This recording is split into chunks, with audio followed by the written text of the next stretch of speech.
Hi friends, నమస్తే అండి. మనం మీ సుప్త చేతనాత్మక మనసుకున్న శక్తి అనే బుక్ చదువుకుంటున్నాం కదా. నేను ఏం చెప్పారు, సుప్త చేతనాత్మక వస్తులోనే మనకు చాలా పవర్ ఉంటుంది. ఆ శక్తిని మనం ఎలాంటి ఆలోచన చేస్తామో దాన్ని బట్టి ఫలితం ఉంటుంది. మనం ఎలాంటి భావ విత్తనాలు నాటుతామో మన మనసులో, మనం ఎలాంటి దాన్ని నమ్ముతామో అదే మన సబ్ కాన్షియస్ మైండ్ తీసుకుని దాన్ని ఫలితాల కింద మనకు చూపిస్తుంది అని చెప్పారు కదా. ఈ రోజు ఇంకా ఏం చెప్తున్నారంటే, ఉత్కృష్టమైన భేదాలు నిర్వహణ రీతులు. చేతనాత్మకమైన మనస్సు ఓడకు నిర్దేశకుడు లేదా కెప్టెన్ వంటి వాడు. అంటే ఒక షిప్ ఉందనుకోండి, దాని కెప్టెన్ కెప్టెన్ ఏం చెప్తే ఆ లోపల షిప్ లోపల పనిచేసే ఇంజిన్ దగ్గర పనిచేస్తారు కదండి, వాళ్ళంతా కెప్టెన్ ఏం చెప్తే అదే చేస్తారంటండి ఆ ఇంజిన్ రూమ్ లో ఉన్న వాళ్ళు. అంటే కెప్టెన్ ఇటు వెళ్ళు, వీళ్ళకి ఏం తెలియదు, ఏం చేయాలా ఏం చేయకూడదు అనేది తెలియదు. కెప్టెన్ ఏం చెప్తే ఆయన ఆదేశాల ప్రకారమే నడుస్తూ ఉంటారు, ఇంకెళ్ళకి ఏం సంబంధం లేదు. అందుకని కెప్టెన్ ఏం చేయాలి, ఎవరో ఎదురు చెప్పకూడదు. ఇప్పుడు ఆయన ఏం చెప్పినా సరే, కెప్టెన్ ఏం చెప్పినా సరే ఎవరు ఎదురు చెప్పకూడదు. ఆయన ఏదైతే ఆర్డర్ పాస్ చేసాడో దాన్ని పాటించాలంతే.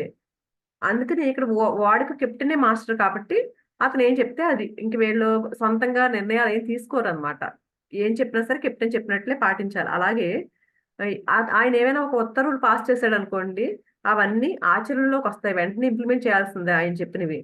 అదే విధంగా మన చేతనాత్మక మనసు కెప్టెన్ అంటండి మన బాడీకి.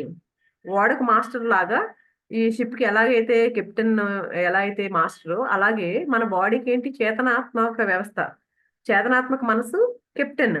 మీ దేహం, మీ పరిసరాలు, మీ వ్యవహారాలు అన్నిటికీ అతనే మాస్టర్. అంటే చేతనాత్మక మనసు ఏం చెప్తుందో అదే మన సబ్ కాన్షియస్ మైండ్ చేస్తూ ఉంటుంది. మీ చేతనాత్మక మనసు ఏదైతే విశ్వసించి నిజం అని అంగీకరించిందో ఆ ప్రకారం మీరిచ్చే ఆజ్ఞలని వాటిని సుప్త చేతనావస్థలోని మనసు స్వీకరిస్తుంది. మనం చేతనావస్థకి అంటే మన బాడీతో మనం ఏ ఆలోచనలు చేస్తామో, దేన్ని నమ్ముతామో, దేన్ని అంగీకరిస్తామో ఆ దాన్నే మన సబ్ కాన్షియస్ మైండ్ తీసుకుంటుందంటే తీసుకుని అదే ఆజ్ఞలాగా, మనం ఆజ్ఞ ఎలా ఇస్తే మనం ఇందాక వాడికి ఎలా ఆర్డర్ వేస్తాడో అలాగా అది ఆజ్ఞలాగా తీసుకుని దాన్ని అమలు పరుస్తుందంటండి. మనం ఏం ఆలోచన చేస్తామో, దేన్ని నమ్మి చేతనా మనసు దేనిని నమ్మిందో దాన్నే ఇది తీసుకుంటుందంట. ఆర్డర్ లాగా తీసుకుని ఇది ఎందుకు ఇలా జరిగింది అని అడగదు ఇంకా. మన ఆలోచనలు ఎలా ఉన్నాయో దాన్ని బట్టి ఇది పనిచేస్తుంది ఈ సబ్ కాన్షియస్ మైండ్. ఇది ఎందుకు ఇలా ఉంది ఏం ప్రశ్నలు ఏం వేయదు. మీకు మీరే మళ్ళీ మళ్ళీ ఇది నా వల్ల కాదు అని అన్నారనుకోండి, మళ్ళీ మనం ఏమైనా పని ఉందనుకోండి, నా వల్ల కాదు, నేను చేయలేను నేను చేయలేను అనుకుంటూ ఉన్నామనుకోండి, మన సబ్ కాన్షియస్ మైండ్ లో మన మైండ్ అంటే ఆ మాటను పట్టుకుంటుందంట. పట్టుకుని నిజంగా మనం కొనాలనుకున్నది బహుశా మనం కొనగలిగే స్థితిలో ఉండొచ్చు, ఉండకపోవచ్చు. ఏదైనా ఒక వస్తువు కొనాలనుకున్నాం అనుకోండి, అది మనం కొనగలిగే స్తోమత ఉండొచ్చు, మనం ఉండకపోవచ్చు. కానీ మనం నేను కొనలేను, నేను చేయలేను అని అన్నాం అనుకోండి, ఈ కారు కానీ లేకపోతే విహారయాత్రకు వెళ్దాం, ఏమైనా టూర్కి వెళ్దాం అనుకున్నాము, అప్పుడు టికెట్లు కొనాలి కదా టూర్కి వెళ్ళడానికి. ఇవన్నీ నేను కొనలేను, నేను చేయలేను అన్నాం అనుకోండి, అప్పుడు మన సబ్ కాన్షియస్ మైండ్ ఏం చేస్తుందంట, దాన్నే అనుసరిస్తుందంట. మనం ఏదైతే అనుకున్నామో అది ఆజ్ఞలాగా తీసుకుంటుంది. అది తీసుకుని ఇంకా ఇవన్నీ లేకుండా, మనం పొందలేకుండా మన అనుభవంలో తీసుకొస్తదంట. అంటే మనం కొనలేని పరిస్థితుల్ని, ఇవన్నీ పొందలేకపోవడము అనే జీవితానుభవంలో మీరు పయనిస్తూ పరిస్థితుల ప్రభావం వల్ల అలా జరిగిందని అనుకుంటారు. మనం ఏమనుకుంటాం, నేను కొనలేకపోయాను, నాకు ఎప్పుడు ఇంతే, నాకు చాలా మంది అంటారు చూడండి, ఎక్కడికైనా వెళ్దాం అనుకున్నామో వెళ్దామంటే కుదరట్లేదు, నాకు ఎప్పుడు ఇంతే, నా జీవితం అంతా ఇంతేలా అంటూ ఉంటారు నెగిటివ్ గా. అనేసరికి ఆ జీవితంలో సబ్ కాన్షియస్ మైండ్ ఏం చేస్తుందంట, ఓహో ఇలాగే ఉండాలి, వీళ్ళు వద్దనుకుంటున్నారు కదా అన్నట్టు అలాంటి ఆ పరిస్థితుల్ని మన జీవితంలోకి తీసుకొస్తుందంటండి. అంటే మనం నేను చేయలేను నేను చేయలేను అంటే ఆ చేయలేకపోయిన పరిస్థితుల్ని మన ముందుకు తీసుకొస్తుందంట. ఈ పరిస్థితుల్ని ఎవరు సృష్టించారు, ఇవన్నీ ఎవరు సృష్టించుకున్నవి ఇవన్నీ? మనలోని ప్రతికూల ఆలోచనలు, అంటే వ్యతిరేకమైన ఆలోచనలు. మనం ఏదైతే నేను చేయలేను, నేను కొనలేను అనుకున్నామో ఆ ఆలోచనలే మన బయట బాహ్య పరిస్థితికి కారణమైనవి. తిరస్కార భావనల వల్లే ఆ పరిస్థితులను మీరు సృష్టించుకున్నారు అనే సంగతి మీకు స్ఫురించదు. అప్పుడు ఏమనుకుంటాం, నేను చేయలేకపోతున్నానని మనల్ని మనం నిందించుకుంటాం. కానీ మన ఆలోచనల వల్లే, నేను చేయలేను అనే ఆలోచనల వల్లే ఇది ఇలా జరిగింది అనే విషయం మనకి గుర్తుండదంటండి. ఇవ ఆ క్రిస్మస్ పండగ ఆళ్ళకి క్రిస్మస్ పండగొచ్చిందంటండి. అప్పుడు అంతకుముందు జరిగిపోయిన క్రిస్మస్ పండగకి బెవర్లీ హిల్స్ అనే ఒక ప్లేస్‌లో ఒక ప్రత్యేక షాపింగ్ ప్రాంతానికి యూనివర్సిటీ ఆఫ్ సదరన్ కాలిఫోర్నియాకి సంబంధించిన ఒక స్టూడెంట్ వచ్చిందంటండి. ఆ టైంలో, ఆ ఫెస్టివల్ టైంలో. ఆవిడ పేరు నేనా డబ్ల్యూ అంట. ఆవిడ మనసంతా ఏదో ఆలోచనలతో నిండిపోయి ఉందంట. ఆవిడ బఫేలో న్యూయార్క్ లో తన కుటుంబంతో హాలిడేస్ కోసం వచ్చిందంటండి వాళ్ళ ఫ్యామిలీతో పాటు ఆ అమ్మాయి. అక్కడ ఒక షాప్ మీదుగా వెళ్తుందంట. వెళ్తున్నప్పుడు అక్కడ ఒక విండో దగ్గర ఒక అందమైన స్పానిష్ లెదర్ బ్యాగ్ ఒకటి కనిపించిందంటండి. కనిపించి దాన్ని చాలా ఇష్టంగా ఆపేక్షగా చూస్తుందంట ఆ బ్యాగ్ వంక. అంటే చాలా నచ్చిందంట. తర్వాత దాని మీద రేటు చూస్తుందంట. రేటు చూసి చాలా ఎక్కువ ఉందన్నమాట అది రేటు. దీర్ఘంగా నిట్టూర్చి ఇలాంటి కాస్ట్లీ బ్యాగ్ నేను ఎప్పుడు కొనుక్కోలేను అని అనుకోబోయిందంటండి మనసులో. ఇంత కాస్ట్‌లీ నేనెక్కడ కొనుక్కోగలను అని. అనుకోకపోతే అప్పుడు ఆల్రెడీ ఈయన ప్రసంగాలు కొన్ని స్పీచెస్ ఇస్తూ ఉండేవారు. ఎవరు మర్ఫీ గారు. ఆయన స్పీచెస్ విన్నప్పుడు గుర్తొచ్చిందంట. విన్న ఒక వాక్యం గుర్తొచ్చిందంట. ఏమని? "ఎప్పుడూ ప్రతికూల ధోరణిలో ఏది అనుకోకు. వెంటనే దానికి వ్యతిరేకంగా ఆలోచించు." అంటే ప్రతికూలంగా ఆలోచనలేమైనా వస్తున్నాయనుకోండి, నేను చేయలేను, నేను కొనలేను అనుకుంటుంది కదా! ఇంత కాస్ట్‌లీ బ్యాగ్ నేను కొనలేను అనుకుంది కదా! ఈయనేం చెప్పారు? ప్రతికూల ధోరణిలో ఏమీ అనుకోకు. అంటే నేను చేయలేను. నాకిది కాదు. నాకిది నేను కొనుక్కోలేను అని అనుకుంటుంది కదా! వెంటనే ఈవిడకి ఆయన చెప్పిన ప్రసంగం గుర్తొచ్చిందంట. ఎప్పుడు అలా అనుకోకు. వెంటనే దానికి వ్యతిరేకంగా ఆలోచించు. ఈవిడేమనుకుంటుంది ఇక్కడ ఇంత కాస్ట్‌లీ బ్యాగ్ కొనుక్కోలేను అనుకుంటుంది కదా! అనుకోగానే ఈవిడ గుర్తొస్తుంది. దానికి వ్యతిరేకంగా ఆలోచించు. మీ జీవితంలో ఆశ్చర్యకరమైన సంఘటనలు జరుగుతాయి. ఈయన చెప్పిన విషయం గుర్తొచ్చిందంట ఈవిడకి వెంటనే. గుర్తొచ్చి ఆ షాప్ అద్దంలోంచి ఆ బ్యాగ్‌ని చూస్తూ అనుకుందంట. ముందేమనుకుంది? నేను కొనుక్కోలేను అనుకుంది కదా! వెంటనే ఈ వాక్యం గుర్తొచ్చింది. దానికి వ్యతిరేకంగా ఆలోచించు. అంటే నెగెటివ్‌గా కాకుండా దానికి వ్యతిరేకంగా పాజిటివ్‌గా ఆలోచించు అని చెప్పిన వాక్యం గుర్తొచ్చి, ఆ బ్యాగ్‌ని చూసి అనుకుందంటండి, ఈ బ్యాగ్ నాదే. ఇది అమ్మకానికుంది. నేను మానసికంగా అంగీకరించాను. నాలోని సబ్‌కాన్షియస్ మైండ్ ఆ బ్యాగ్‌ని నేను అందుకునేలా చేస్తుంది అనుకుందంటండి. అంటే సబ్‌కాన్షియస్ పవర్ గురించి వినుంది కదా! ఈవిడ ఆల్రెడీ. అందుకని ఈ బ్యాగ్ నాదే ఇది. నేను దీన్ని అంగీకరిస్తున్నాను.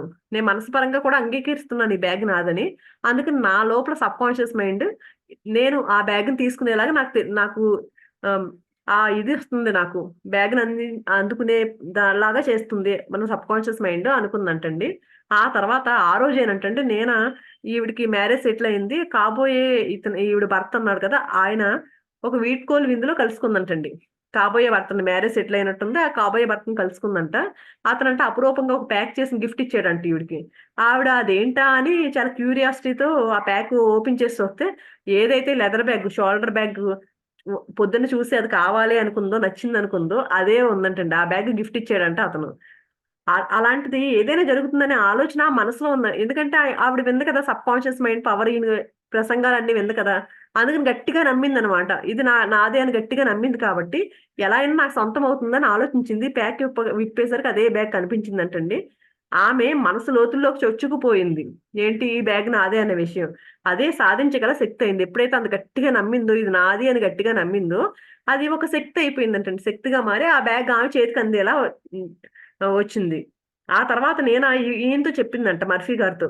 ఆ బ్యాగ్‌ని కొనడానికి నా దగ్గర డబ్బులు లేవు. కానీ ఇప్పుడు అది నా సొంతం అయిపోయింది. ఎక్కడ ఆ డబ్బును పొందొచ్చు అనేది నేను నేర్చుకున్నాను. నాకు కావాల్సినవన్నీ నాలోని అనంత నిధి నిక్షేపాల నిలయం నాలోనే ఉన్నాయి. ఆవిడకిప్పుడు నిజంగా ఒక ప్రాక్టికల్‌గా ఒకసారి అర్థమైతే, ఇంకా ఏదైనా సాధించొచ్చు కదండీ! నేను చెప్పేది కూడా అదే కదా! మనలో అనంతమైన నిధి ఉంది. మనం సాధించుకోవచ్చు అని. దాన్ని గట్టిగా నమ్మాలి అని అదే కదా చెప్తున్నారు. అలా ఈవిడ చెప్పిందంట. నాకర్థమైందిప్పుడు. నాలో అనంత నిధి నిక్షేపాలు నిలయంలోనే ఉన్నాయి. నా లోపలే ఉన్నాయని చెప్పిందంట. తర్వాత ఆమె సుప్త చేతన ఎలా ప్రతిస్పందించింది. ఇప్పుడు ఇంకొక ఆవిడ గురించి చెప్తున్నారండి.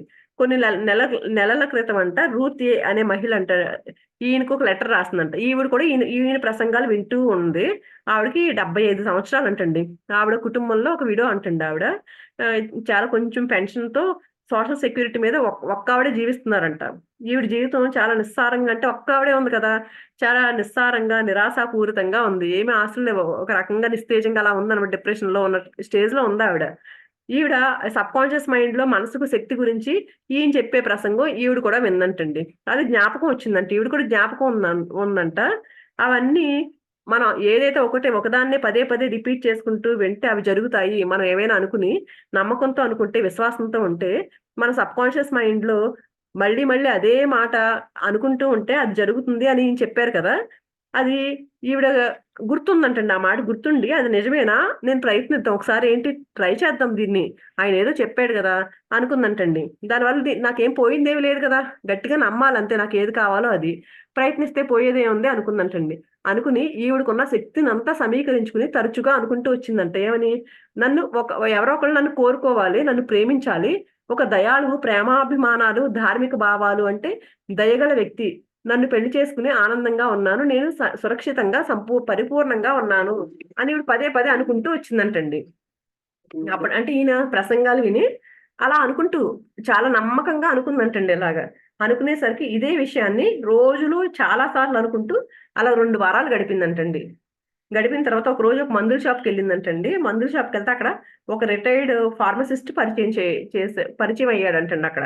ఆయన చాలా దయగల వ్యక్తిగా, అర్థం చేసుకునే మనిషిగా, చాలా దయగల వాడిగా ఉన్నాడంటండి ఆయన. నా ప్రార్థనకు నిర్దిష్టమైన సమాధానం ఆయనే అనిపించింది. ఎందుకంటే ఈవిడ చాలా గట్టిగా నమ్మింది గదండీ! నా జీవితంలోకి ఎవరో వస్తారు అని గట్టిగా నమ్మింది కదా! ఈయన చూడగానే అదే వ్యక్తి అంత దయగల వ్యక్తి ఈయనే అనిపించిందంట ఈవిడకి. నేను ప్రార్థించాను కదా! ఆ ప్రార్థనకు సమాధానం ఈయనే అని అనుకుందంట. అయితే ఒక వారం తర్వాత ఆయనే ఈవిడ ప్రపోజ్ చేశాడంట. పెళ్లి చేసుకుందాం అని చెప్పేసి ఈవిడ అడగలేదు. ఆయనే అడిగాడంటండి. వీళ్ళిద్దరూ యూరప్‌లో హనీమూన్‌లో ఉంటూ ఈయనకి లెటర్ రాసిందంట. మీరు చెప్పినది నేను పాటించాను, దాన్ని ఇంప్లిమెంట్ చేశాను. నా జీవితం ఇలా జరిగింది. నా జీవితం మారిపోయింది అని. దివ్యాజ్ఞిక సుప్త చేతనావస్థలో ఉన్న నా మనసులోని తెలివితేటలే దివ్యాజ్ఞగా మా ఇద్దరిని కలిపాయని నాకు తెలిసింది. నా సబ్‌కాన్షియస్ మైండ్‌లో ఈవిడ గట్టిగా నమ్మింది కాబట్టి, అది ఒక దివ్యాజ్ఞలాగా అయ్యి, మా ఇద్దరిని కలిపింది అని ఈయనకి లెటర్ రాసిందంటండి. తన నిధి నిలయం తనలోనే ఉందని రూత్ కనుగొంది. ఇందాక ఆ అమ్మాయి నేనా అనే అమ్మాయి, ఇప్పుడు రూత్. వీళ్ళిద్దరూ ఏంటి ఈళ్ళ నమ్మకం గట్టిగా నమ్మారు దాన్ని. నమ్మినప్పుడు ఆ సబ్‌కాన్షియస్ మైండ్ దాన్ని ఆ పరిస్థితిని ఈళ్ళ ముందుకు తీసుకొచ్చిందండి. ఆమె ప్రార్థన హృదయపూర్వకమైంది, సత్యమైనది. ఆమె దృఢ భావన, ఆమె సుప్త చేతన ద్రవాభిసరణ ద్వారా అంతర్లీనమైపోయింది. అదే సృజనాత్మక ప్రక్రియ. ఆమె తన ఆత్మాశ్రయ భావానికి విజయవంతంగా రూపాన్ని ఏర్పరచుకోగానే ఆమె సుప్త చేతన ఆకర్షణ నియమం ద్వారా సమాధానం లభ్యమయ్యేలా చేస్తుంది. ఎప్పుడైతే ఆమె గట్టిగా కోరుకుందో, చాలా దృఢంగా ఉందో, అప్పుడు తనలో ఉన్న ఆకర్షణ శక్తి, ఆ సబ్‌కాన్షియస్ మైండ్ దాని ద్వారా సమాధానం వచ్చేలాగా చేసింది. ఆమె ప్రగాఢమైన మనసులోని పరిపూర్ణమైన తెలివితేటలు, నైపుణ్యం, దైవాజ్ఞల ఆమె నూతన భర్తను ఒకటిగా చేర్చాయి. అంటే మనం అంత గట్టిగా నమ్మేసరికి, ఆ విశ్వాసంతో ఉండేసరికి అది దైవాజ్ఞ అనే టైప్‌లో అది ముందుకొచ్చింది. ముందుకొచ్చి నిలబడింది వీళ్ళకి. మీరు దీని గురించి తప్పక ఆలోచించండి. ఏదైతే నిజమైనదో, ఏవైతే నిజాయితీతో కూడుకున్నవో, ఏ అంశాలైతే న్యాయమైనవో, ఏవైతే స్వచ్ఛమైనవో, ఏవైతే అందమైనవో, ఏవైతే మంచివని చెప్పదగ్గవో, సద్గుణమనేది ఎక్కడైనా అది ప్రశంసలు అందుకుంటూ ఉంటే, అప్పుడు ఈ అంశాల గురించి ఆలోచించండి అని కొన్ని చెప్తున్నారండి మనకి. గుర్తుంచుకోదగ్గ ఆలోచనలు. నిధి నిక్షేపాల నిలయం నీలోనే ఉంది. మీ హృదయం కోరుకున్న దానికి సమాధానం కోసం మీలోనే చూసుకోండి. మనకేదైనా నిజంగా కోరుకుంటుందనుకోండి మన హృదయం, అదెక్కడో బయట వెతుక్కోవడం కాదు. మీ లోపలే చూసుకోండి. అన్ని కాలాల్లోని గొప్ప వ్యక్తుల వద్ద ఉన్న గొప్ప రహస్యం ఏమిటంటే, వారి సుప్త చేతనావస్థలో ఉన్న మనసులోని శక్తులను సంప్రదించగలగడం, విడుదల చేయగలగడం. అదే మీరు చేయవచ్చు. అంటే చాలా మంది గొప్ప గొప్ప మహనీయులుంటారు కదండీ! వాళ్ళందరికీ దీని గురించి తెలుసంట. మన లోపల ఉన్న శక్తుల్ని ఎలా సంప్రదించాలి? అలాగే వాటిని అవసరం లేనప్పుడు ఎలా విడుదల చేయాలి అనేది వాళ్ళకి తెలుసంట. అందుకని మీరు కూడా చేయొచ్చు ఇది అని చెప్తున్నారు. మీ సుప్త చేతన వద్ద అన్ని సమస్యలకు సమాధానం ఉంది.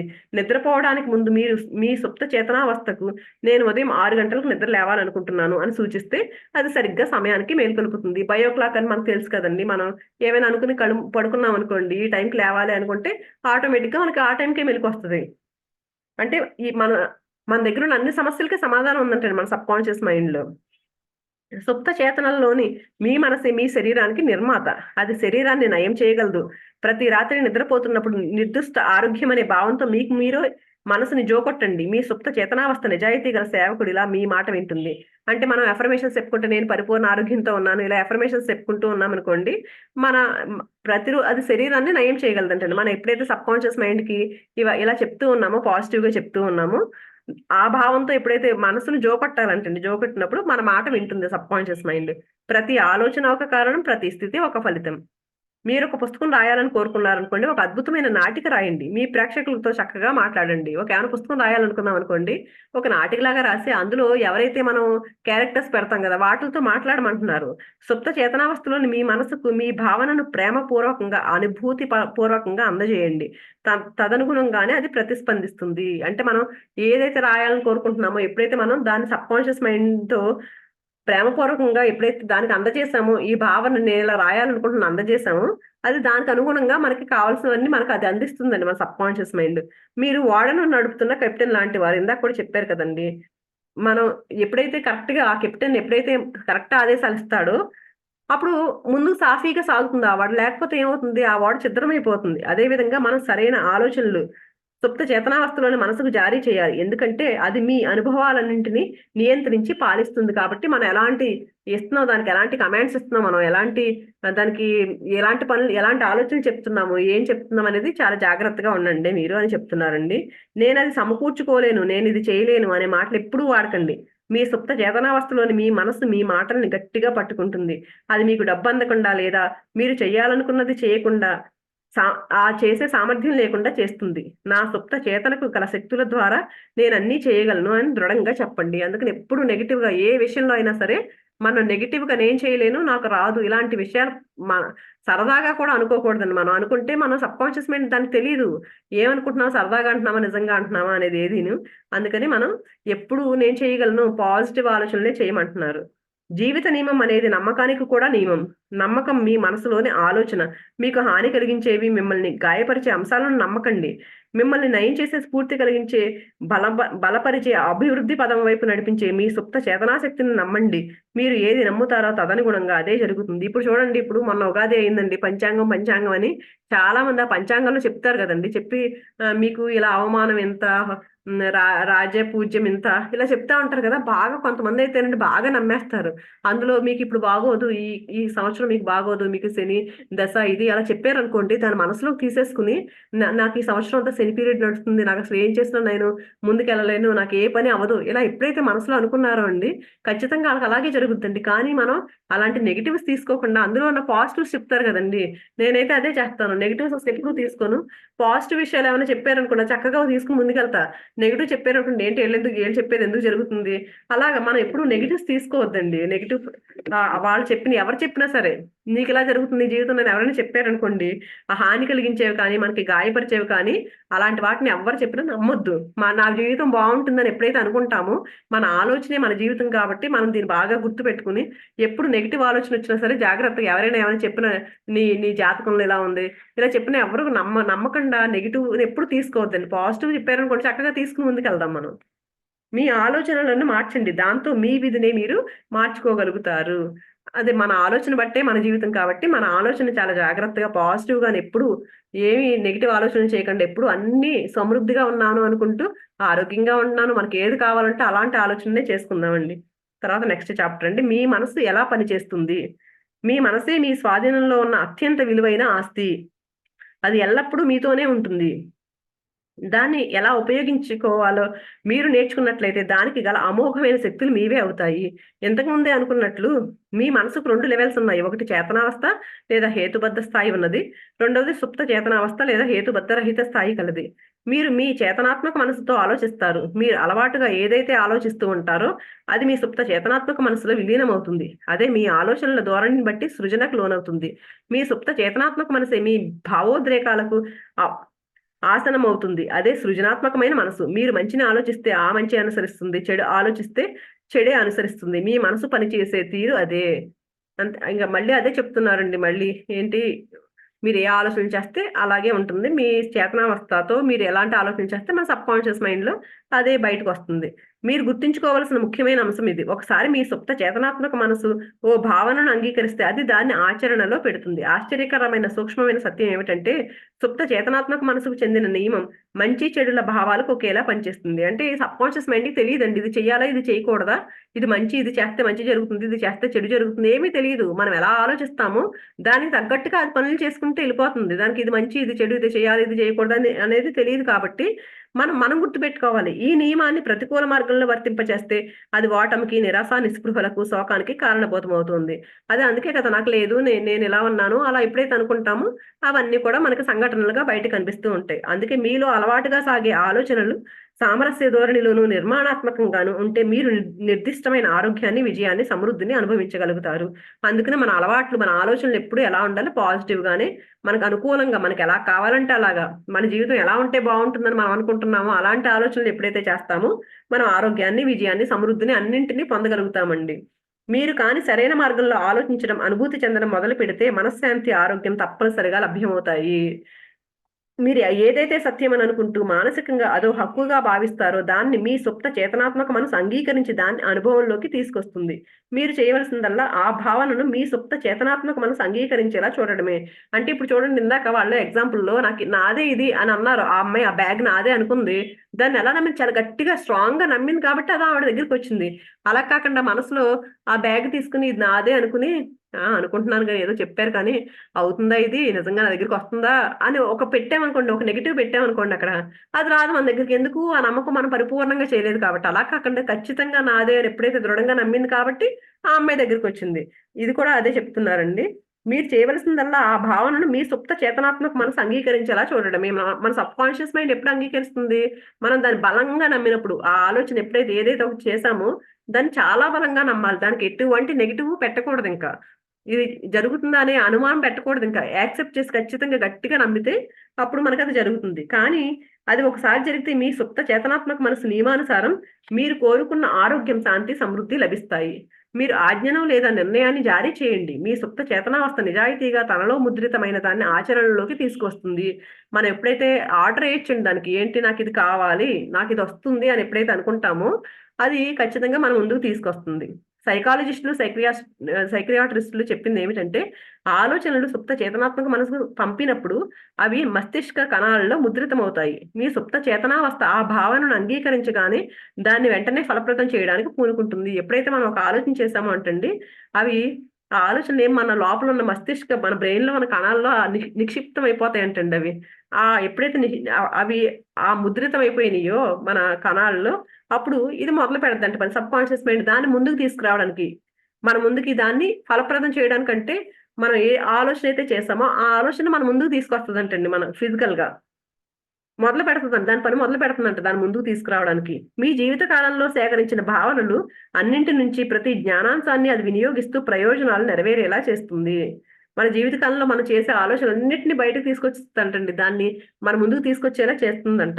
మీలో ఉన్న అనంత శక్తి, బలం, తెలివితేటల నుంచి అది అవసరమైంది తీసుకుంటుంది. అందుకు ప్రకృతి నియమాలన్నింటినీ స్వీకరించి సాధిస్తుంది. దానికోసం చూడండి ఎంత పనిచేస్తుందో మన సబ్ కాన్షియస్ మైండ్. మొత్తం ప్రకృతి నియమాలన్నింటినీ స్వీకరించి అప్పుడు సాధిస్తుందంటండి ఆ పనిని. మరికొన్ని సమయాల్లో అయితే అందుకు రోజులు, వారాలు లేదా మరెంతో కాలం పడుతుంది. దాని మార్గాలన్నీ అన్వేషణ వైపే ఉంటుంది. అంటే కొన్ని కొన్ని సందర్భాల్లో మీ కష్టాలకు వెంటనే పరిష్కారం లభించినట్టు అనిపిస్తుంది. కొన్ని కొన్ని కొన్ని సార్లు అయితే కొంచెం లేట్ అవుతుందంటండి. కానీ దాని మార్గాలన్నీ ఏంటి? దాన్ని అన్వేషించడం. మనకి ఇవ్వడానికి కావాల్సిన దాన్ని అన్వేషించడం కోసమే ఎప్పుడూ ఉంటుందంటండి దాని మార్గం. చేతన, సుప్త చేతనకు గల భేదాలు. చేతన, సుప్త చేతన అనేవి 2 మనసులు కాదు అని మీరు గుర్తుంచుకోవాలి. అవి కేవలం ఒకే మనసులోని 2 ధోరణులు. అది రెండేమి విడివిడిగా 2 మనసులు కాదు. ఒకే మనసులో 2 ధోరణులు అంటండి. మీ చేతనాత్మక మనసు అనేది కారణాన్ని చూపే మనసు. అదే ఎంపికకు దోహదమయ్యే మనసు. ఉదాహరణకు మీరు మీ పుస్తకాలు, మీ ఇల్లు, మీ జీవిత భాగస్వామిని ఎంపిక చేసుకుంటారు. మీ చేతనాత్మక మనసుతో మీరు అన్ని నిర్ణయాలు తీసుకుంటారు. మరో పక్క మీ వైపున చేతనాత్మకంగా ఎంపిక ప్రమేయం ఏదీ లేకుండానే మీ హృదయం యాంత్రికంగా తన పని తాను చేసుకుపోతూ ఉంటుంది. అంటే ఇప్పుడు చూడండి, మనకు కావాల్సిన మన మన పార్ట్నర్ కానీ, మన ఇల్లు కానీ ఇలాంటివన్నీ మనం ఎంపిక చేసుకుంటాం కదండీ. చూసుకొని ఇది కావాలి, నాకు ఇలా కావాలి అనుకుంటాం కదా! కానీ మన హృదయం ఏంటి, కొన్ని పనులు అది చేసుకుంటూ పోతుంది. మన లోపల మన బాడీలో జీర్ణం కావడం, మనం తిన్న ఆహారం జీర్ణం కావడం, లేకపోతే శ్వాస తీసుకోవడం ఇలాంటివన్నీ ఆటోమేటిక్‌గా జరిగిపోతూ ఉంటాయి కదండీ. దీనికి చేతనాత్మక మనసు ఇలా చెయ్యాలి అని ఏమి అనదది. చేతనాత్మక మనసు ఏం చెప్పక్కర్లేదు కదండీ. ఆటోమేటిక్‌గా మన బాడీలో మన శ్వాస లేకపోతే మనం లేనట్టే కదా! ఇవన్నీ ఆటోమేటిక్‌గా జరిగిపోతూ ఉన్నాయి. ఇదేమి చేతనాత్మక మనసు ఏం చెప్పట్లేదు ఇదేమీను. అందుకని దాని ప్రమేయం లేకుండానే మన సబ్ కాన్షియస్ మైండ్ ద్వారా జరిగిపోతూ ఉన్నాయి. లోపల పనులు, జరగాల్సిన పనులన్నీ, మనకి జీర్ణక్రియ, మనం తిన్నది ఆహారాన్ని ఎక్కడికి తీసుకెళ్ళాలి, ఏం చేయాలనే పనులన్నీ ఆటోమేటిక్‌గా జరిగిపోతూనే ఉన్నాయి. మీ సబ్ కాన్షియస్ మైండ్ తనకు నచ్చిన దాన్ని లేదా మీరు మనస్ఫూర్తిగా నమ్మిన దాన్ని అంగీకరిస్తుంది. మీ చేతనాత్మక మనసులో అది ఆ అంశానికి సంబంధించిన కారణాలను పట్టించుకోదు. అలాగే మీతో వివాదాస్పదంగా వాదించదు. మీ సుప్త చేతనాత్మక మనసు విశాలమైన భూమి లాంటిది. అది ఏ తరహా విత్తనాన్నైనా, అది మంచిది కానియ్యండి, చెడ్డది కానియ్యండి, అంగీకరిస్తుంది. మీ ఆలోచనలు క్రియాత్మకమైనవి. అవే విత్తనాలు. ప్రతికూలమైనవి, నాశనాన్ని కోరుకునే ఆలోచనలు మీ సుప్త చేతనాత్మక మనసులో ప్రతికూల ధోరణిలోనే పనిచేస్తుంటాయి. తొందరలో లేదా మరికొంత కాలం తర్వాత అవి ఆ అంశానికి అనుగుణంగా బయట సంభవించిన అనుభవంతో ఒక రూపాన్ని సంతరించుకుంటాయి. మళ్ళీ అదే చెప్తున్నారండి, సేమ్ పాయింట్. అంటే మీ ఆలోచనలు బట్టే బయటికి ఒక రూపాన్ని సంతరించుకుంటాయి. మీ ఆలోచనలే బయటకు వచ్చి అని. మీ సుప్త చేతనాత్మక మనసు మీ ఆలోచనల మంచి లేదా చెడు, నిజం లేదా అబద్ధాలను రుజువు చేయడానికి పూనుకోదు అన్న సంగతి గుర్తుంచుకోండి. మీ ఆలోచనలు లేదా సూచనల ధోరణిని బట్టి అది స్పందిస్తుంది. ఉదాహరణకు, మీరు ఒక అంశాన్ని నిజమని చేతనాత్మకంగా భావించినప్పుడు అది నిజం కాకపోయినప్పటికీ మీ సుప్త చేతనాత్మక మనసు అది నిజమే అని అంగీకరిస్తుంది. అలా నిజమని అనుకోవడం వల్ల కలిగే పరిణామాలని అనుసరించి దాని వల్ల కలిగే ఫలితాలని తీసుకొస్తుంది. ఒకటి నిజంగా మన పైన మన మనసు కాన్షియస్ మైండ్ ఇది నిజమో, అది అబద్ధమైనా సరే ఇది నిజమో అని నమ్మింది అనుకోండి, మా సబ్ కాన్షియస్ మైండ్ కూడా దాన్ని అది నిజమే అన్నట్టు దానికి కావాల్సిన పరిణామాలన్నీ ముందుకు తీసుకొస్తుందంటండి. సైకాలజిస్టులు చేసే ప్రయోగాలు. హిప్నాటిస్టులు ఉంటారు కదండి, హిప్నాటిస్టులు హిప్నాటిజం చేస్తారు కదా కొంతమంది మీద. సైకాలజిస్టులు వాళ్ళ మీద అంటండి కొంతమంది సైంటిస్టులు చాలా ప్రయోగాలు చేశారంట. ఈ పరిశోధనలన్నీ ఏం స్పష్టం చేసినాయి అంటే, కారణాలను వెతికే ప్రక్రియకు దోహదం చేసే ఎంపికలను పోల్చి చూడడాన్ని సుప్త చేతనాత్మక మనసు చేపట్టదు అని. ఏ సూచనలు అయినా అవి ఎంతగా అవాస్తవమైనవైనప్పటికీ మీ సుప్త చేతనాత్మక మనసు వాటిని అంగీకరిస్తుంది. ఒక్కసారి ఆ సూచనను ఆమోదించిన తర్వాత ఆ సూచనను బట్టే అది ప్రతిస్పందిస్తుంది. అంటే హిప్నాటిస్టులు మన హిప్నాటిజం చేస్తారు కదండి, చేసినప్పుడు ఆయన ఏం చెప్తే అది వింటూ ఉంటారు కదా, దాన్ని ప్రయోగాలు చేశారంటండి. చేసినప్పుడు వీళ్ళు ఏం చూసారంటే అందులో మన సబ్ కాన్షియస్ మైండ్ సూచనలకు ఎలా స్పందిస్తుంది అనడానికి ఈ వివరణ దాన్ని ఎలా స్పందిస్తుంది అని చెప్పడానికి మనకి వివరించి చెప్తున్నారండి ఈయన. ప్రాక్టీస్ చేస్తున్న ఒక హిప్నాటిస్ట్ ఎవరైనా ఒక వ్యక్తిని చూపించి, ఈమె నెపోలియన్ బోనపార్తే అనో లేకపోతే ఒక పిల్లి లేదా కుక్క అంటేనంటే అలా మంత్రముగ్ధులైన వారు అదే విధంగా చక్కగా నిర్దిష్టంగా ప్రవర్తిస్తారు. నువ్వు పిల్లివి అని చెప్పారనుకోండి, ఎవరన్నా తీసుకొస్తారు ఒక పర్సన్ తీసుకుని వాళ్ళని హిప్నాటిజం చేస్తారు కదా వాళ్ళ మీద. నువ్వు పిల్లివి నువ్వు అంటే పిల్లిలాగా యాక్ట్ చేస్తారంటండి, నువ్వు కుక్కవి అంటే కుక్కలాగా యాక్ట్ చేస్తారంట. హిప్నాటిస్ట్ తాను ఏమని చెప్పినా ఆమె ఆ మాటలను విశ్వసిస్తుంది. అంటే వాళ్ళు ఒక హిప్నాటిజం లోపలికి తీసుకెళ్ళిపోతారు కదండి వాళ్ళు. ఒక యోగ నిద్రలాగా తీసుకెళ్తారు కదా, తీసుకెళ్లి ఆ మాటలు ఆయన ఏం చెప్తే ఆ పని చేస్తూ ఉంటారు కదా. నిపుణుడైన హిప్నాటిస్ట్ అంటండి ఎవరైతే హిప్నాటిజం చేస్తున్నాడో వాళ్ళని నీకు వీపు దురద పెడుతుంది అన్నాడు అనుకోండి, వెంటనే లేకపోతే ఇంకొకరు మీ ముక్కులోంచి రక్తం వస్తుంది అన్నారు అనుకోండి, ఇలా ఏం చెప్పినా ఒకళ్ళని పాలరాతి బొమ్మగా ఉన్నావు నువ్వు అని అన్నా, లేకపోతే మరొకరిని ఉష్ణోగ్రత 0 కంటే దిగువకు పడిపోయిన వల్ల గడ్డ కట్టుకుని పోయావు నువ్వు అని అన్న, ఈ మాటలన్నీ వింటారు. ఒక్కొక్కరు ఏ విధంగా సూచింపబడితే ఆ విధంగా చుట్టూ ఉన్న స్థితిగతులు ఏవి పట్టించుకోకుండా ఆ మంత్రముగ్ధ స్థితిలో చెప్పినట్లు చేస్తూ ఉంటారు. అంటే ఈ హిప్నాటిస్ట్ ఏదైతే చెప్తాడో వాళ్ళందరూ అంటే ఇప్పుడు నీకు దురద పెడుతుంది అంటే ఇలా ఇలా వెంటనే దురద పెడితే మనం ఇలా ఇది చేస్తాం కదండి, అలా చేయడం. అంటే ఇప్పుడు ఉష్ణోగ్రత చాలా తక్కువ ఉంది, 0 కంటే తక్కువ ఉంది, అందుకని గడ్డ కట్టుకుపోతాం అంటే ఆ టైప్ లో ఆయన ఏం చెప్తే దానికి తగ్గట్టు ఆచరిస్తూ ఉంటారు. ఎందుకు చేస్తారంటే చేతనాత్మక కారణాత్మక మనసుకు సుప్త చేతనాత్మక మనసుకు గల భేదం ఏమిటో అర్థమవుతుంది. ఎందుకు చేస్తారు వాళ్ళు, ఆయన సబ్ కాన్షియస్ మైండ్ కి ఇస్తున్నాడు ఈయన సజెషన్స్. మన ఈ చేతనాత్మక మనసుని నిద్రపుచ్చేసి ఆ సబ్ కాన్షియస్ మైండ్ కి సజెషన్స్ ఎప్పుడైతే ఇస్తున్నాడో ఆ సబ్ కాన్షియస్ మైండ్ అదే నిజమని చెప్పేసి ఆయన ఏం చెప్తే అది పాటిస్తూ ఉన్నారు ఇక్కడ. అందుకని మనకి ఇక్కడ అది ఎగ్జాంపుల్ చూసుకుంటే మన సబ్ కాన్షియస్ మైండ్ నేను ఎందుకు చెప్తున్నాను, నేను పవర్ ఉందని ఎందుకు చెప్తున్నాను అంటే, ఆ హిప్నోటిస్ట్ ఎలా అయితే చేస్తాడో అలా మీ సబ్ కాన్షియస్ మైండ్ మీరు ఏం చెప్తే అది వింటుంది అని చెప్పడానికి అది ఎగ్జాంపుల్ గా చెప్పారండి ఈయన. సుప్త చేతనాత్మక మనసు వ్యక్తిపరమైనది కాదని, దానికి ఎంపిక అనేది ఉండదని, మీ చేతనాత్మక మనసు ఏది నిజమని చెప్తే అదే నిజమని అంగీకరిస్తుందని స్ఫురిస్తుంది. అందువల్ల మీరు ఎంపిక చేసుకునే ఆలోచనల ముఖ్యత్వాన్ని బట్టి మీరు ఆశీర్వదింపబడడం, ఉపశమనం పొందడం, స్ఫూర్తిని పొందడం అనేది ఉంటుంది. అదే మీకు ఆత్మానందాన్ని కలిగిస్తుంది. అంటే ఈయన అదే చెప్పేది ఏంటి, మన చేతనాత్మక మనసు మన మనసు ఏదైతే గట్టిగా చెప్తుందో దాన్ని సబ్ కాన్షియస్ మైండ్ ఖచ్చితంగా మన ముందుకు తీసుకొస్తుంది. మనం ఆశీర్వదించబడడం లేకపోతే ఉపశమనం పొందడం అన్నిటి నుంచి ఆ స్ఫూర్తిని పొందడం అనేది ఏంటి, మన చేతనాత్మక మనసు ఏది చెప్తే అదే తీసుకొస్తుంది మన సబ్ కాన్షియస్ మైండ్ ముందుకి, అదే మనకు ఆనందాన్ని కలిగిస్తుంది. వస్తుగత అంటే ఆబ్జెక్టివ్, వ్యక్తిగత సబ్జెక్టివ్ మనసుల స్పష్టీకరణ. చేతనావస్థలో ఉన్న మీ మనసును అప్పుడప్పుడు మీ వస్తుగత మనసు అని అంటుంటారు. ఎందుకంటే బయట వస్తువులతోనే అది పని పెట్టుకుంటుంది. అంతే కదండి, మన కాన్షియస్ మైండ్ ఏం చేస్తుంది, బయట వస్తువులను చూసి దాంతోనే పని చేస్తూ ఉంటుంది. చేతనాత్మక మనసు మీకున్న పంచేంద్రియాల మాధ్యమంగా బాహ్య జగత్తును పరిశీలిస్తూ ఉంటుంది.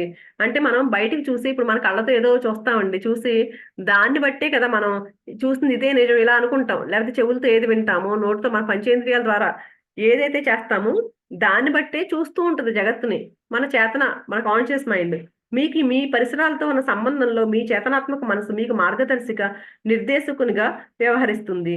మీరు మీ పంచేంద్రియాల ద్వారా జ్ఞానాన్ని సంపాదిస్తారు. పరిశీలన, అనుభవం, విద్య ద్వారా మీ చేతనాత్మక మనసు నేర్చుకుంటుంది. ఇంతకుముందే చెప్పినట్లు చేతనాత్మక మనసు చేసే అత్యంత గొప్ప కార్యం హేతువాదన.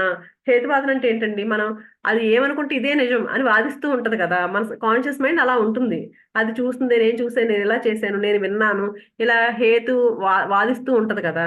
అది మన కాన్షియస్ మైండ్‌కున్న ఒక లక్షణం అన్నట్టు చెప్తున్నారు. ప్రతి సంవత్సరం గ్రాండ్ కన్యాను సందర్శించే కొన్ని లక్షల మంది పర్యాటకుల్లో మీరు ఒకరు అనుకోండి. ప్రపంచంలోని అత్యద్భుతమైన ప్రాకృతిక అద్భుతమన్న నిర్ణయానికి వస్తారు. ఈ నిర్ణయం మీరు పరిశీలించిన నమ్మలేని లోతు జటిలంగా ఏర్పడ్డ పర్వతాలు, పలుచోట్ల పరుచుకున్న అందమైన రంగుల మిశ్రమం మీద ఆధారపడి ఉంటుంది. ఈ పనితనం అంతా మీ చేతనాత్మక మనసుదే.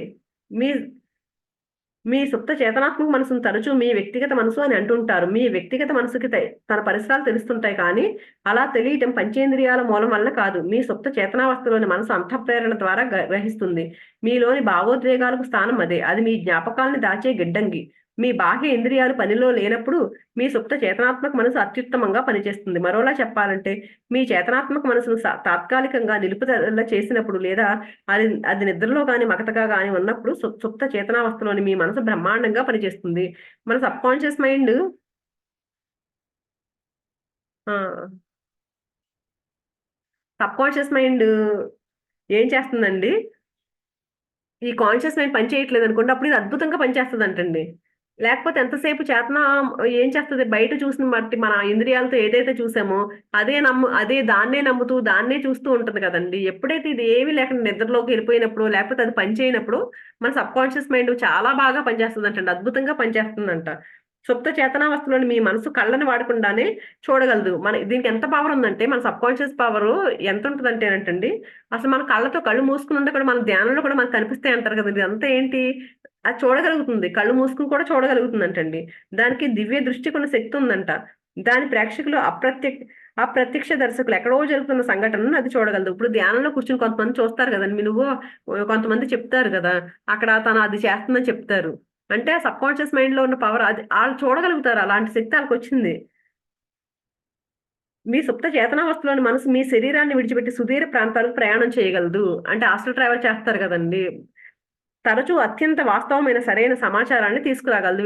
కొంతమంది చాలా మంది మన బుక్స్ కూడా చాలా బుక్స్ ఇలా ఆస్ట్రల్ ట్రావెల్ చేసి పైకెళ్ళి అక్కడ ఆ మాస్టర్స్‌తో కనెక్ట్ అయ్యి ఇవన్నీ రాసినవే కదండీ! మనకి ఆత్మాయనం గాని ఇలాంటి బుక్స్. ఇలా మనం కూడా అక్కడ సమాచారాన్ని తీసుకొనొస్తారు. మీ వ్యక్తిగత మనసు ఇతరుల ఆలోచనలను చదవగలదు. సీల్ వేయబడ్డ కవర్లలోని విషయాలను చదవగలదు. లేదా డిస్క్ డ్రైవ్ వాడకుండానే కంప్యూటర్ డిస్క్ మీద ఉన్న సమాచారాన్ని దివ్య దృష్టితో గ్రహించగలదు. అంటే సబ్‌కాన్షియస్ మైండ్‌కి ఎంత పవర్ ఉందో అనేది చెప్తున్నారండి. అదేంటంటే ఇతరుల ఆలోచనలు చదివేయగలదంట. కొంతమంది టెలిపతి ఇవన్నీ ఉంటాయి కదా! ఆ శక్తులు అవన్నిటి గురించి చెప్తున్నారు. సీల్ వేయబడ్డ కవర్ సీల్ వేసి ఉంటది కానీ దాని లోపల మ్యాటర్ ఏంటో చూడగలదంట. అలాగే కంప్యూటర్‌లో ఏముందో మ్యాటర్ అనేది దాన్ని ఓపెన్ చేయకుండానే కూడా చదవగలదంట. ఒకసారి మనకు వ్యక్తిగత మనసుల పరస్పర క్రియలు అర్థం అయ్యాక ప్రార్థన యొక్క నిజమైన కళను నేర్చుకోవడానికి మరింత మెరుగైన స్థితిలో ఉంటాము. ఈ పవర్ ఇదంతా ఉందని మనకెప్పుడైతే తెలుస్తుందో, అప్పుడు దానికి నిజమైన ప్రార్థన యొక్క నిజమైన ఆవశ్యకత ఏంటో అని తెలుసుకొని, అప్పుడు మెరుగైన స్థితిలో ఉండగలుగుతామంటండి మనం. చేతనావస్థలోని మీ మనసుల సుప్త చేతనల్లో మీరు తర్కించలేరు. మనం ఎప్పుడైతే పైన మన చేతనావస్థ మన కాన్షియస్ మైండ్‌లో తర్కనలు ఇది మంచి, ఇది చెడు ఇలాంటి తర్కిస్తూ ఉంటాం కదా! కానీ సబ్‌కాన్షియస్ మైండ్‌లో అలా తర్కించడానికి అవకాశం ఏమీ లేదంటండి.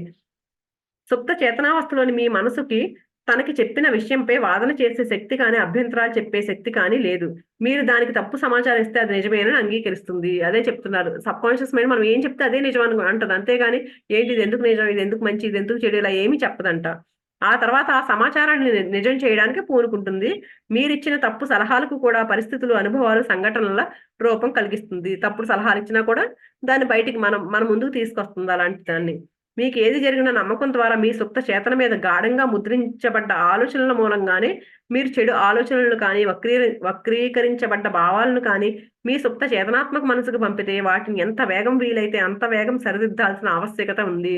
అంటే ఇప్పటి వరకు మీరేమైనా నెగెటివ్ ఆలోచనలు చేసామనుకోండి మనం ఏమైనా, ఎంత వీలైతే అంత తొందరగా వాటిని బయటికి పంపించమంటున్నారు. ఆ నెగెటివ్ ఆలోచనలు ఎలాంటివైనా చెడు ఆలోచనలు గాని, మనకి తప్పుడు భావాలు గాని ఏవైనా మనం పంపించామనుకోండి, మన లోపల ఆలోచనలు అలాంటి భావాలు ఏవైనా ఉన్నాయనుకోండి, వాటిని ఎంత తొందరగా వీలైతే అంత తొందరగా సరిదిద్దమని చెప్తున్నారు.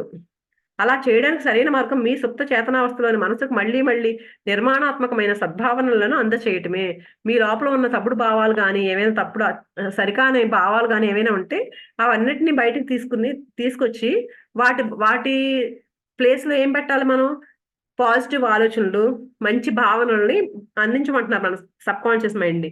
వీటిని ఎలా అందించాలంటే మళ్ళీ తరచు మళ్ళీ మళ్ళీ చెప్తా ఉండడం. మనకి ఏం కావాలో అది మన భావాలు, మంచి భావాలన్నిటిని తరచూ తిరిగి చెప్పాలి. మళ్ళీ మళ్ళీ అవే భావాలు మళ్ళీ తిరిగి చెప్తూ ఉండడం వల్ల మీ సుప్త చేతన వాటిని అంగీకరిస్తుంది. మళ్ళీ ఎక్కువ సార్లు చెప్తూ ఉండాలంటుంది మనకి ఏది కావాలో అది మంచి భావనలన్నీ. ఈ విధంగా మీరు ఒక కొత్త ఆరోగ్యకరమైన ఆలోచనలను మీ జీవన సరళికి అలవాట్లుగా మార్చుకోగలరు. ఎందుకంటే మీ సుప్త చేతనాత్మక మనసు అలవాటుకి కీలక స్థానం కనుక. పదే పదే ఎప్పుడు మనం పాజిటివ్‌గా ఆలోచిస్తూ ఉన్నామనుకోండి, నెమ్మదిగా దాన్ని అలవాటుగా మార్చుకోగలం. ఎప్పుడు పాజిటివ్‌గా ఉండడం అలవాటుగా మార్చుకోగలుగుతాం. అలవాటు పడిన మీ చేతనాత్మక మనసు మీ సుప్త చేతనాత్మక మనసు మీద ప్రగాఢమైన ప్రభావాన్ని చూపిస్తుంది. సమరసమైన, శాంతియుతమైన, నిర్మాణాత్మకమైన ఆలోచనలు మీకు అలవాటుగా మారితే మీ సుప్త చేతనాత్మక మనసు స్పందించి సామరస్యం, శాంతి, నిర్మాణాత్మకమైన పరిస్థితులను సృష్టిస్తుంది. మనం పాజిటివ్‌గా ఆలోచించడం అలవాటైతే అన్నీ మనకి పాజిటివ్‌గా బయట సంఘటనలన్నీ కూడా పాజిటివ్‌గా ఉండే అవకాశం ఉంటుంది. అలాంటి పరిస్థితుల్ని సృష్టిస్తుందది. మీరు భయం, కలత లాంటి వినాశకమైన ఆలోచనలు పాల్పడ్డారా? దానికి చికిత్స మీ సుప్త చేతనాత్మక మనసుకున్న శక్తిని గురించి స్వేచ్ఛ, సంతోషం, పరిపూర్ణ ఆరోగ్యాన్ని ఆదేశించడమే. మీ మనసులోని సుప్త చేతన సృజనాత్మకమైనది, దివ్య రూపం కలది. అది అప్పుడు స్వేచ్ఛని, సంతోషాన్ని మీరు ఆదేశించినట్లు ఏర్పరుస్తుంది. ఎప్పుడైతే మనం పాజిటివ్‌గా ఉన్నామో, అప్పుడు దానికి తగ్గట్టు అన్నిటిని మనకి ముందుకు తీసుకొస్తుంది మన సుప్త చేతనాత్మక మనసు. మిగిలింది రేపు చెప్పుకుందామండి. థాంక్ యూ సో మచ్ అండి. బాయ్.